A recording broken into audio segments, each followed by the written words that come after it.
Good morning to everyone. At the outset, I would like to thank Dr. Deepak Govil sir and whole organizing team of ninth Annual Critical Care Course, Refresher Course, for giving the opportunity to discuss about very important topic that how do I interpret my ABG. As we know that arterial blood gas analysis is an essential part of diagnosis and managing a patient's oxygenation status as well as acid-base condition of that patient. The usefulness of this diagnostic tool is only dependent on being able to correctly interpret the result. So the outline of my presentation are we have to see what are the different parameters, different indices of ABG strip and their normal value. Then how to assess the oxygenation status and their clinical implication. Then we for the assessment of the acid base status, we have to see the different approaches briefly, like Boston versus Copenhagen versus Stewart approach, and then we will move to the steps of the ABG interpretation. So what all blood gases parameters in blood gases do we measure? To see the oxidation status, we have to see the PO2, SaO2, PaO2, that is concentration, partial pressure of oxygen in the alveolar gases, alveolar arterial gradient, A by AO2 ratio, and the PI2 by FI2, that is the PF ratio. To see the ventilatory and metabolic condition, we have to see the pH of the patient, PCO2 of the patient, and bicarbonate of the patient. Any abnormalities in the respiratory system or metabolic like kidney that will be compensated by each other and try to maintain the neutral pH in the body. So if any abnormality in the ventilatory status of the patient, we have to look the pH and PCO2 and bicarbonate also to see the compensation. Any abnormality in the metabolic, we have to look for the pH, H plus ion concentration, bicarbonate of that patient, base excess, lactate, anion gap, and osmolality. Then ABG strips also gives the idea about the different electrolyte like sodium, potassium, calcium, and chloride, as well as hematocrit and glucose. These are the normal value of ABG in room air. The PO2 is 80 to 100, SO2 is 97 to 98%. The PaO2, that is the partial pressure of oxygen in the alveolar gases, is 100. The alveolar arterial gradient is normal in the room air is less than 10. The A/Y ratio is 0.74 to 7.77 and the PF ratio is 300 to 500. It is 3 to 4 times, 3 to 5 times of the room air. The normal pH is 7.35. For the calculation purpose, we have to take the 7.4. The normal PCO2 value is 35 to 45. For the calculation purpose, we have to take the 40. The H plus ion concentration is 35 to 45 millimole per liter. The bicarbonate concentration is 24 plus minus 2 millimole per liter. Base excess plus minus 2. Lactate 0.6 to 1.4. Anion gap normal value is 8 to 12 millimole per liter and osmolality is 290 milliosmoles per kg. And these are the normal value of electrolytes and hematocrit. So at first we have to see the oxygenation status of the patient and never forget to see the oxygenation status. Always we have to see in the ABG oxygenation status as well, because most of the time we are mainly concentrate on the acid base status of the patients. So if any patient have the low PO2, then what are the causes of that low PO2? Whether it is due to the shunting, whether it is due to the VQ mismatch, whether it is due to the hypoventilation, or whether it is due to the low FI2 concentration. To know this, we have to look for the alveolar arterial gradient of that patient. So what is this blood gas equation? We can calculate this PO2 is equal to PiO2 minus PCO2 divided by respiratory quotient, and that's this PI2 is equal to FI2 into barometric pressure minus water vapor pressure, and if we put all the value, then this PO2 value become 100 ml of Sg on room air. So the gradient is 100 minus 90, that is PO2, and it comes 10 m of Hg. So if this alveolar arterial gradient is less than 10 or equal to 10, then it is normal value and patient didn't have the type 1 respiratory failure. But if you are putting a patient on the oxygen like on the mask with some oxygen flow, or on the NIV, or on the ventilator, so in that condition the normal PO2 value will increase by 5 to 7 m of Hg for every 10% increase in FiO2. Now if the patient presented with the hypoxemia, patient has the low SpO2, patient in the ABG patient has the low PO2, so it means patient has the hypoxemia. And what is the cause of that hypoxemia? For that we have to see the PCO2 level.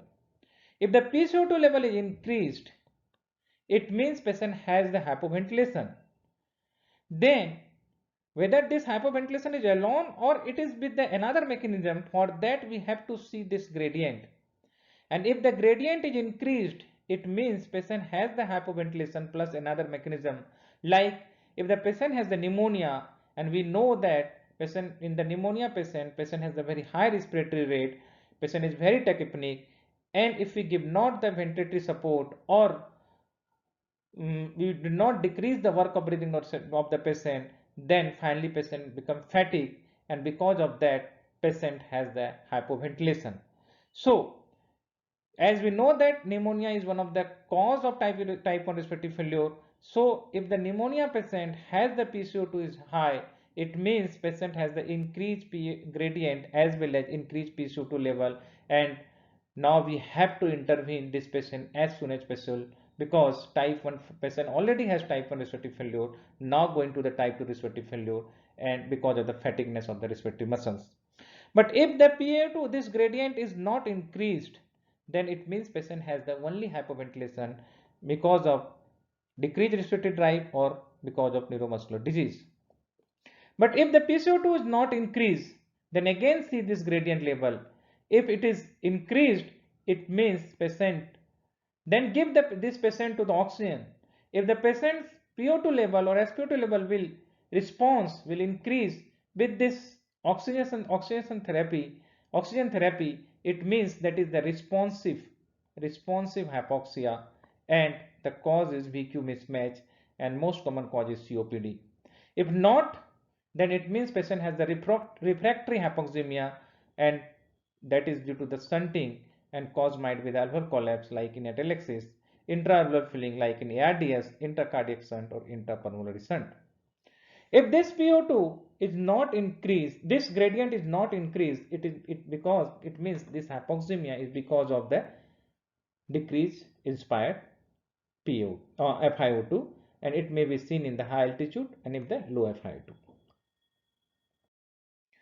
Now coming to this A by A PO2 ratio, an advantage that it is unaffected by FiO2, and we know that FiO2 is dependent on the age of the patient, so this is no confounding factors in this ratio.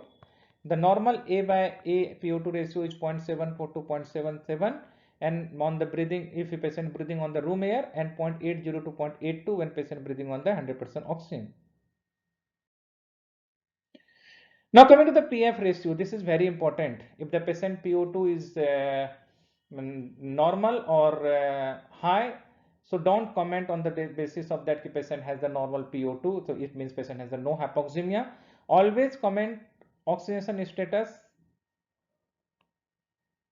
by seeing the corresponding FiO2.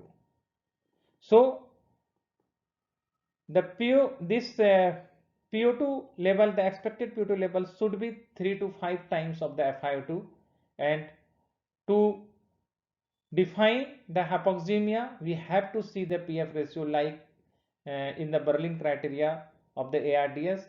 We differentiate the ARDS mild, moderate and severe on the basis of PF ratio like that. Now coming to after this oxygenation status, we have to see the acid base analysis of the patient, and for that three different approaches, three different thoughts. And first one is the Boston approach, and it is mainly the bicarbonate central approach, and it is the actual bicarbonate level, and it can be calculated on the basis of Henderson-Hasselbalch equation, and we know that pH is equal to directly proportional to the bicarbonate and inversely proportional to the PCO2. The another method is the Copenhagen approach, and here they use the standard base excess. What is that? It is the dose of acid or alkali to return the ECF to normal pH under the standard condition, while PCO2 is the 40 mfHg. So respective component is managed by the normal PCO2. And here we have to use the standard base bicarbonate. Then next one is the Stewart approach, and this one is the physico-chemical method, and it is based on the three principles. One is the law of electronegativity. Body always want to maintain the electroneutral condition, conservation of mass, and dissociation of electrolytes. Three factors which will decide the pH or H plus ion concentration of the patients, and these three factors are independent variable. One is the strong ion difference, another one is the total concentration of weak acid, and third one is the PCO2 or bicarbonate. And these three responsible value will independently determine the dissociation of water, so the pH and H plus ion concentration of the patient. So mainly we are using the Boston approach, and accordingly that there are 6 rules. That is the rule of thumb. And first one, that is metabolic acidosis, the primary disorder, whether patient may have the metabolic acidosis or metabolic alkalosis. And this metabolic acidosis, the initial chemical change is decreased by carbonate level. So the compensation by the respiratory system, and by doing the hyperventilation, so PCO2 is decreased. And what will be the expected level of compensation? So if the patient has the metabolic acidosis, in that condition the PCO2 would be the 1.5 times of that bicarbonate plus 8 plus minus 2, that is the Winter's formula. If the patient has the metabolic alkalosis, in that condition the initial chemical change is the increased bicarbonate level, so it is compensated by the increased PCO2 level. And the compensatory mechanism here is the hypoventilation, and the expected level of PCO2 is 0.7 into bicarbonate plus 20 plus minus 2. So for the compensation, the SCO3 is directly proportional to the PCO2. If the SCO3 increased, PCO2 will also increase. If the SCO3 decreased, PCO2 will also decrease. Another, if the respiratory system is the primary disorder, so whether this respiratory acidosis is the acute or chronic, the initial chemical change in both conditions is the increased PCO2, compensatory response is increased bicarbonate, and the compensatory mechanism here is the buffering. So if the patient has the acute respiratory acidosis, we have to use the rule of 1. If the patient has the chronic respiratory acidosis, we have to use the rule of 4. What is that? That change in the expected level of compensation, that change in the bicarbonate will increase by 1 millicoulomb per liter for every 10 mfHg increase in the PCO2 from the normal value, that is the 40. And if the patient has a chronic respiratory acidosis, then that will be the 44. So bicarbonate will increase by 4 for every increase of the 10 from the 40 of the PCO2. Respiratory alkalosis, again 2 types, acute and chronic. Initial chemical change is a decreased PCO2, so decreased bicarbonate to maintain. Buffering is rule of 2 and rule of 5. So here if the patient has the acute respiratory alkalosis, then the bicarbonate will decrease by 2 by every 10 decrease in PCO2 from the baseline, from the 40 to PCO2. Or in case of the chronic respiratory alkalosis, bicarbonate will decrease by 5 for every 10 decrease in PCO2. Now coming to the Copenhagen approach. In that condition, if the patient has the acute respiratory acidosis or alkalosis, there is no change in the SBU value. But if the patient has a chronic respiratory acidosis or alkalosis, then expected standard base excess would be the 0.4 into 40 minus PCO2. In case of the metabolic acidosis, the expected CO2 would be the 40 into 1 minus 1 into standard base excess. And in case of the metabolic alkalosis, the expected CO2 become the 40 plus 0.6 into SB. So if you compare both approach, in reality there is little difference between these two. Both equation and normogram were derived from in vivo patient data, and for most patients either approach accurate but may be misleading. So in this lecture I will use mainly the Boston approach. Now coming to the Stewart approach, as I already discussed, it depends on the three independent variables, that is the SID, total weak acid concentration, and the bicarbonate or PCO2 level. So one is the SID is strong ion difference, then total weak acid concentration, then bicarbonate, and it should be the zero. It will follow the law of electrolytic.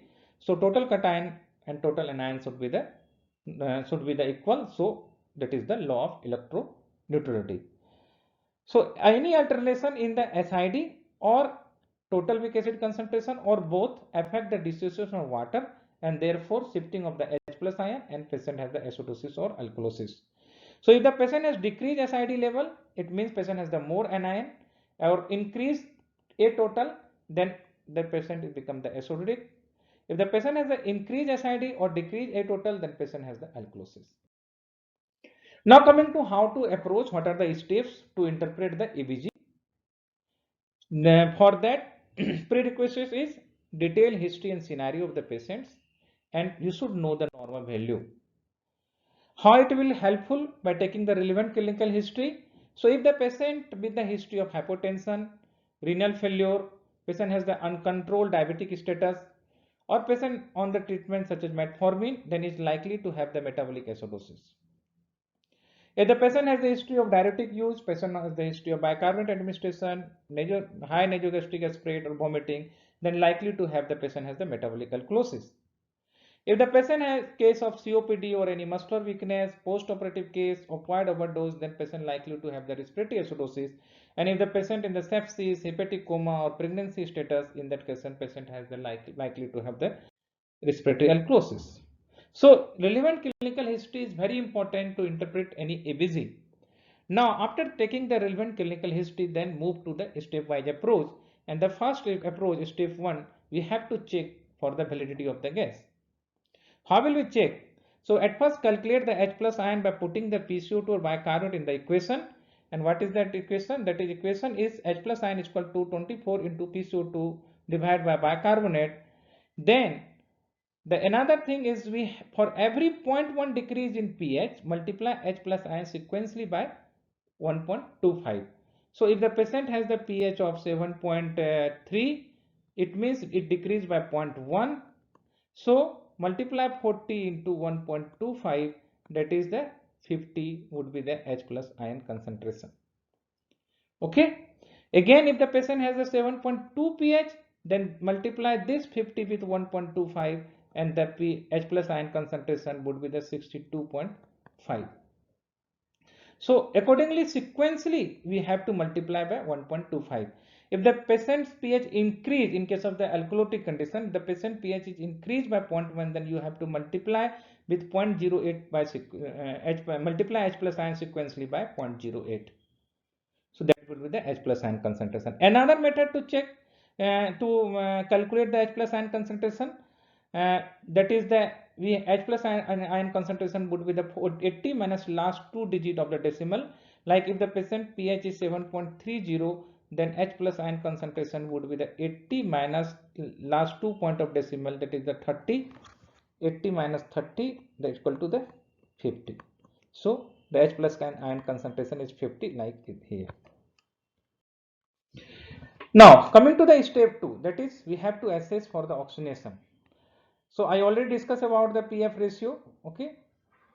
So if the patient has the normal PO2 is 60 to 80, mild hypoxemia is 50 to 59, moderate 40 to 49, and severe less than 40. But we mainly rely on the PF ratio. So mild hypoxemia or mild ARDS, when the patient has the PO2 PF ratio is 200 to 300, moderate 100 to 200, and severe if the PF ratio is less than 100. Now look at the pH. Step 3. If the pH is less than 7.4, it means patient has acidemia. More than 7.4, it means patient has the alkemia. Now, step 4, identify the primary disorder. What is the primary disorder? So, in the primary respiratory acidosis, the pH and PSO2 changes in the opposite direction. In the metabolic disorder, the pH and PSO2 change in the same direction. So, in the normal ABG, pH and PCO2 move in the opposite direction, or SCO3, that is bicarbonate, and PCO2 move in the same direction. So when the pH and PCO2 changes in the same direction, which normally should not, it means the primary problem is the metabolic. And when the pH and PCO2 move in the opposite direction and PCO2 is the abnormal, then primary problem is the respiratory. Now, how will you diagnose the mixed disorder on the basis of pH in this bicarbonate and PCO2? If the bicarbonate and PCO2 changes in the opposite direction, normally it is in the same direction, it is mixed disorder, and pH may be normal with abnormal PCO2 or abnormal pH with normal PCO2. So, but if the trend of change in the PCO2 and bicarbonate is the same, then check the percent difference. Okay, so if it is going to the same direction of the pH, both bicarbonate as well as PCO2, then see which is whether it is as respiratory acidosis or metabolic acidosis.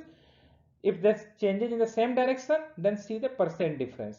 This one with the greater percentage difference between the two, that is the dominant disorder. Like here we see pH is equal to 7.25, here bicarbonate is 60 and PCO2 is 60. So if you follow that, pH is directly proportional to CO2 and indirectly proportional to the bicarbonate. So here pH is 7.25, sorry, pH is directly proportional to the bicarbonate and inversely proportional to CO2. So here pH is low and PCO2 is high. Here pH is low but SCO3 is also low. It means patient has the both following the same pathway of the pH. So patient has the both metabolic as well as the respiratory acidosis. So which will be the dominant disorder? For that we have to see the percentage difference. So bicarbonate percentage difference 24 minus 16 divided by 24 is a 0.33, and percentage difference of the PCO2 is 60 minus 40 divided by 40 is a 0.5. It means the respiratory acidosis is the dominant disorder for this patient.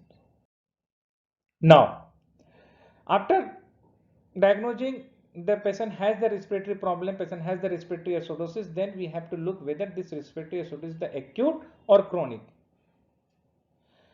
So for acute, pH changes by 0.008 with each changes in the CO2. It means for every 10 change in the PCO2, pH will change by 0.08, or for every 10 change in the PCO2, in case of the chronic condition, the pH will change by 0.03. And if it is in between the 0.03 to 0.08, it means patient has the acute respiratory acidosis on chronic problem, chronic respiratory acidosis. Now, after seeing that, then move to the step 6. We have to see, as the patient has the respiratory acidosis, then we have to see whether the appropriate compensation is there or not. So, is there appropriate compensation? But mind it, one thing is always you have to remember compensation does not return the pH to the normal, always. So, if the patient has the acute respiratory acidosis, so for every 10 mm of rise in CO2, the SCO3 will rise by 1, or every 10 mm of rise of the CO2 in the chronic condition, it is bicarbonate rise by 4, already discussed, like in the alkalosis, I have already discussed in the previous slide. Now coming to the step 7, that is after the respiratory problem, then if the patient has the no respiratory acidosis or alkalosis and pH is moving, bicarbonate is following the pH in the same line, like if the PCO2 bicarbonate is also decreased and pH is also decreased, it means patient has the primary metabolic acidosis, and PCO2 is decreased here, so it is not following the pathway of the pH. It means, and bicarbonate is following the pathway of pH, it means patient has the primary metabolic acidosis. Then calculate the expected PCO2 on the basis of Winter formula. So that is this 51.5 times of bicarbonate plus 8 plus minus 2. If the PCO2 is this PCO2 of the ABG, which is in the ABG, it is less than expected PCO2, it means patient has the concomitant respiratory alkalosis. If the PCO2 is more than expected PCO2, it means patient has the concomitant respiratory acidosis. If the patient has the metabolic acidosis, then we should check the anion gap. And anion gap, the formula for anion gap is sodium minus chloride plus bicarbonate. The normal value is 12 plus minus 2. If the patient has the hypoaluria, then in that condition the normal anion gap is lower than the 12 milliequivalent per liter. So you have to correct it. And what will be the correction factor? It is 2.5 times into 4 minus albumin in the gram per deciliter. And then this corrected anion gap for hypoalbumic patient would be the correction factor plus anion gap. If anion gap is unchanged, then it is the hyperchloremic metabolic acidosis, that is the NAGMA, normal anion gap metabolic acidosis. If anion gap is high, it means patient has the white anion gap acidosis. Now moving to the step, continue with the step 7. If the anion gap is elevated, then calculate the osmolar gap in compatible clinical situation. That is very important. So elevation of anion gap is not explained by the obvious case like no patient has not a case of the decay, no lactic acidosis, no renal failure. Then you can suspect the cause of high anion gap might be the toxic ingestion, and for that we have to calculate the osmolar gap, and the osmolar gap is measured osmolar gap minus calculated osmolality, and this calculated osmolality by this formula 2 into sodium minus glucose divided by 18 minus blood urea nitrogen divided by 2.8, and normally the osmolar gap should be the less than 10. Now moving to the step 8. As the patient has the metabolic acidosis, then we have to look whether the appropriate respiratory compensation is there or not, and it is on the basis of Winter formula. Now we have to see whether this patient, if that is not following the appropriate compensation, even that appropriate compensation patient pH is not up to the mark, then we have to suspect patient might have the mixed disorder. So in that condition, if an increase in anion gap is present, assess the relationship between increase in anion gap and decrease in bicarbonate, that is the gap ratio. So assess the ratio of change in the anion gap, delta anion gap, or change in the bicarbonate, delta bicarbonate, and then this ratio, that is the gap ratio. The ratio should be between the 1 and 2 if an uncomplicated anion gap metabolic acidosis is only present. If the ratio fall outside of this range, then patient might have another metabolic disorder. If it is less than 1, it means patient has a concurrent non-anion gap metabolic acidosis likely to present like normal anion gap metabolic acidosis or hyperchloremic metabolic acidosis. If it is more than 2, it means patient has a concurrent metabolic alkalosis. Now moving to the step 10. If the PCO2 is high and bicarbonate is also high, it means patient has the primary metabolic alkalosis. Then we have to calculate the expected PCO2 by this formula 0.7 into the bicarbonate plus 21 plus minus 2. I already discussed. So PCO2 is less than expected, it means patient has concomitant respiratory alkalosis. If the PCO2 is more than expected PCO2, then concomitant respiratory acidosis. In case of the metabolic alkalosis, we have to check the urinary chloride level. If the urinary chloride level is less than 20, it means patient has the chloride responsiveness or ECB depletion, or if it is more than 20, it means patient is the chloride resistance. So we have to follow these steps. Step 1, validity of gas. Step 2, assess for oxygenation. Look at the pH. Then identify the primary disorder. Then see whether the patient has the acute or chronic respiratory problem, acidosis, or metabolic compensation present or not, and adequate metabolic compensation is in that patient or not. Step 7, if the patient has a metabolic acidosis, we have to calculate the anion gap, see whether the appropriate respiratory compensation is there or not. Step 9, concomitant, see if we are suspecting whether this patient has the mixed disorder or not. Or step 10, metabolic alkalosis, then you have to calculate the urinary chloride. So let us see the one example. 22-year-old man who had been previously healthy was brought to the emergency room early on the Monday morning with the agitation, fever, tachycardia and hypertension. He was confused, incapable of providing a meaningful history.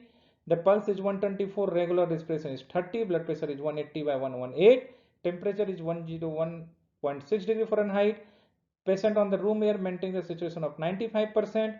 The pH is 7.27, PO2 is 84, PCO2 is 40. bicarbonate is 18, sodium is 128, chloride is 88, and the base axis is minus 5.8, albumin is 4, and hemoglobin is 15. So first step is we have to see the validity of the ABG. So the first thing, as we have to calculate the H plus ion by this formula, 24 into 40 minus divided by bicarbonate concentration, that is 80, and it is become 53.33. The next one we have to, as I already discussed, for every 0.1 decrease in pH, multiply H plus ion sequentially by 1.5, 1.25. Here pH is 7.27. It is likely, so it is decreased by 0.1 approximately. So H plus ion concentration would be 40 into 1.25. It is 50. It is approximately same. That is approx 53. Here 50 is approximately same. It means that A and B both match. It means ABG is valid. Step 2, oxygenation, 84 mm of Hg. This patient has the PO2 level of 84 mm of Hg. It means patient has that is normal on the room air. Step 3, here pH is 7.37. pH is 7.27. It means patient has the acidemia. Step 4, then patient has the acidemia, so identify the primary disorder. Here PCO2 value is 40, bicarbonate value is 18. So bicarbonate is following the pathway of pH, so it is the metabolic acidosis. Step 7, because patient has the metabolic acidosis, so we have to skip the step 5, 6, then directly move to the step 7. In the step 7, as the patient has the metabolic acidosis, so we have to calculate the anion gap. By this formula, the anion gap here is 22. It means patient has the high anion gap metabolic acidosis. Step 8, we have to see the respiratory compensation, because this patient has the metabolic acidosis. By this Winter formula, and that it would be and this PCO2 level of this patient come under the 30 would be the 33 to the 37, that is 35 plus minus 2, and here PCO2 is 40 in this patient. It means it is approximately near to this compensation. For as this patient has the metabolic acidosis, so we have to see the mixed disorder by the gap ratio, and here the gap ratio is 1.66. It means in between to the 1 to 2. So patient has the normal high anion gap metabolic acidosis. There is no mixed disorder. So interpretation of this ABG is high anion gap metabolic acidosis having respiratory compensation with normal oxygenation. This is another example for you people. You have to see and interpret the result of this ABG parameters. So the result here is the interpretation of this ABG is acute respiratory acidosis with metabolic acidosis. You have to calculate again and recall all these steps. So summary of my presentation are: first one, treat the patient, not the gas. Correlate with the clinical condition of the patient. Always follow the essential 10 steps for the ABG interpretation. Compensation, try to bring the pH toward the normal but never near normal. That is very important. If near normal, then you have to suspect patient might have the mixed disorder. And if the pH is near normal, then coexisting disorder is present. Thank you. If you have any questions, then you can ask. Thank you a lot.